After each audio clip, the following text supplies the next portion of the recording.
स्वागत है आप सभी का हमारे YouTube चैनल पर। आज की वीडियो में हम आपको श्रीमद् भागवत महापुराण के पहले स्कंद का दूसरा अध्याय सुनाएंगे।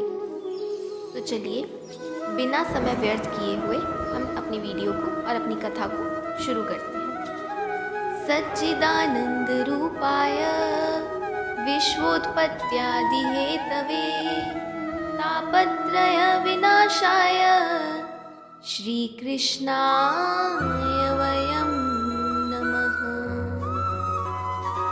श्रीमद् भागवत महापुराण पहला स्कंद दूसरा अध्याय शुकदेव जी का वैराग्य और वन में तपस्या।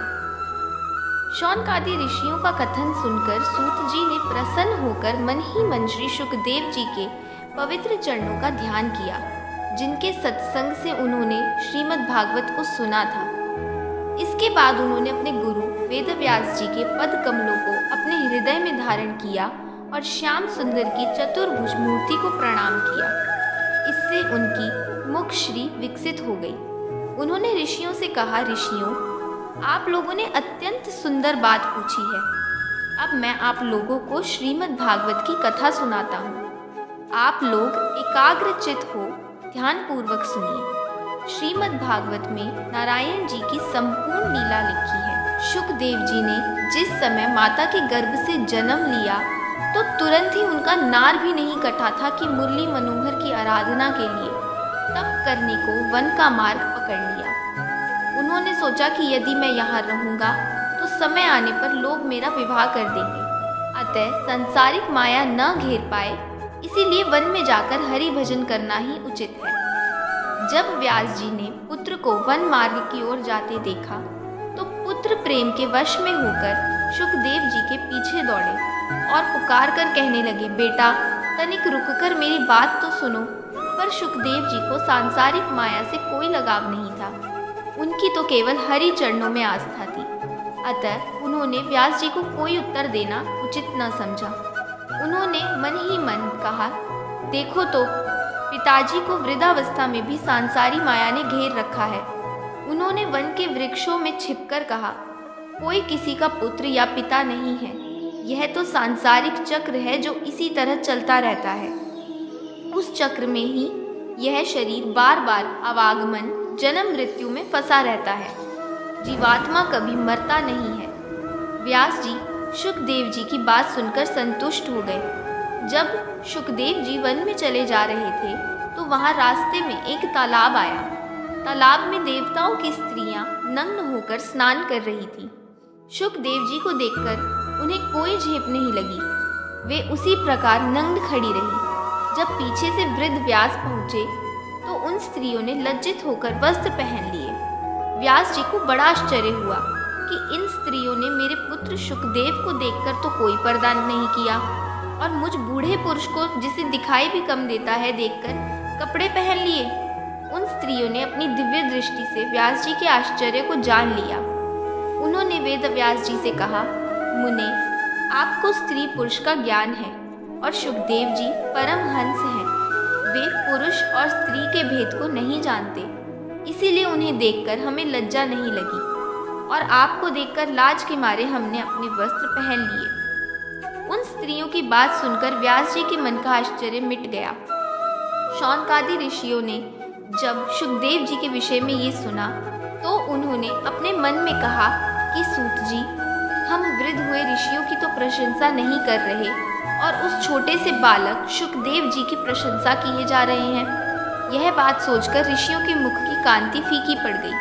उनके मन का भाव सूत जी ताड़ गए और ऋषियों से उन्होंने कहा, शुकदेव जी ने ऋषि और मुनियों को संसार सागर से पार उतारने के लिए ये भागवत कथा जगत में प्रकट की। अतः वे योगियों और मुनियों के भी गुरु हैं। अब ऋषि लोग इस बात को जान गए। तब सूत जी ने ऋषियों से कहा, यदि कोई यह संदेह करे कि जब शुकदेव जी जन्म लेते ही तप करने के लिए वन को चले गए थे तो उन्होंने भागवत पुराण व्यास जी से कैसे पढ़ा, तो इसका उत्तर यह है कि जब उन्होंने ऋषि मुनियों से ज्ञान चर्चा की तब उनको ज्ञात हुआ कि परम धर्म वह है जिसकी साधना से हरि चरणों में प्रेम हो। तब उन्होंने देवर्षि नारद जी से मिलकर प्रश्न किया, महाराज, मुझे कुछ ऐसा ज्ञान दीजिए जिससे मेरा मन हरि चरणों में लगे। तब नारद जी ने उन्हें बताया कि ये ज्ञान तुम्हें तुम्हारे पिता व्यास जी अच्छी प्रकार से दे सकते हैं। हमने ये सब उन्हें बता दिया। नारद जी की बात सुनकर शुकदेव जी अपने पिता वेद व्यास के पास आए और उनके चरणों में दंडवत प्रणाम करके बोले, कृपा करके मुझे कोई ऐसा ज्ञान दीजिए जिससे हरि चरणों में मेरा मन लगे। व्यास जी ने कहा, इसका केवल एक ही साधन है कि भागवत पढ़ो, अन्य कोई दूसरा मार्ग नहीं है। तदनुसार शुकदेव जी ने भागवत पुराण पढ़ना आरंभ किया। सूत जी बोले, जब शुकदेव जी भागवत कथा को हमारे गुरु श्री वेद व्यास जी से पढ़ते थे तब मैं भी वहाँ था। शुकदेव जी विरक्त होकर कहीं एक क्षण भी नहीं ठहरते थे। वे भागवत पढ़ने के चाव में बहुत दिन तक व्यास जी की सेवा में उपस्थित रहे। उन्होंने बड़े प्रेम से भागवत को पढ़ा। सूत जी ने आगे कहा, ऋषियों, भागवत की इस कथा को सुनने से निष्काम भक्ति प्राप्त होती है। निष्काम भक्ति को प्राप्त करके भक्त के हृदय में संसार से लगाव घट जाता है। वह विरक्त और ज्ञानी होकर मोक्ष प्राप्त कर लेता है। अतः मनुष्य यदि फल की इच्छा त्याग कर यज्ञ, तप, पूजा, व्रत आदि शुभ कर्म करे तो उसे स्वतः ही सुख प्राप्त हो जाता है और मृत्यु के बाद मोक्ष प्राप्त कर लेता है। पर यदि वह किसी आकांक्षा से शुभ कर्म करता है तो वह अवागमन के चक्कर में फंसकर भवसागर से पार नहीं पा सकता और इसी प्रकार उसे मोक्ष प्राप्त नहीं हो सकता। सूत जी ने कुछ विश्राम लेकर कहा, भक्ति से बड़ा कोई धर्म नहीं है, क्योंकि इसका मार्ग अत्यंत सरल है।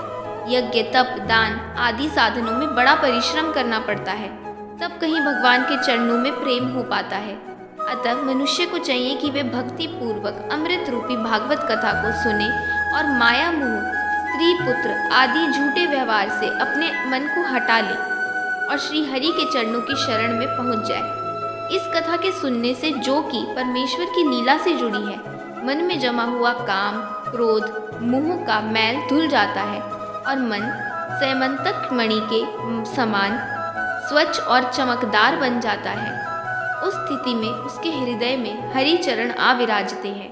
परमेश्वर की कृपा से ही मनुष्य का मन उनके कथा कीर्तन में लगता है और भगवान की कथा और लीलाएं सुनने से ही उनकी कृपा प्राप्त होती है। सूत जी ने मन की 3 वृत्तियों का वर्णन करते हुए कहा, मनुष्य का स्वभाव सात्विक, राजस एवं तामस 3 प्रकार का होता है। देव पूजन भी इन्हीं के आधार पर 3 प्रकार का होता है। सात्विक स्वभाव झाड़ी के समान, राजस धुआं के समान और तामस काष्ठ के समान।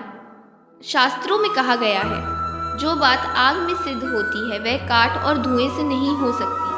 इसलिए सात्विक मन से सात्विक पूजा करने वाले मोक्ष प्राप्त कर लेते हैं। संसार में जितने धर्म, यज्ञ, तप तथा व्रत आदि से हैं, वे सब जग पिता परमात्मा के रूप में इस प्रकार लय हो जाते हैं जैसे बरसाती नदी नालों का जल बहकर समुद्र में समा जाता है।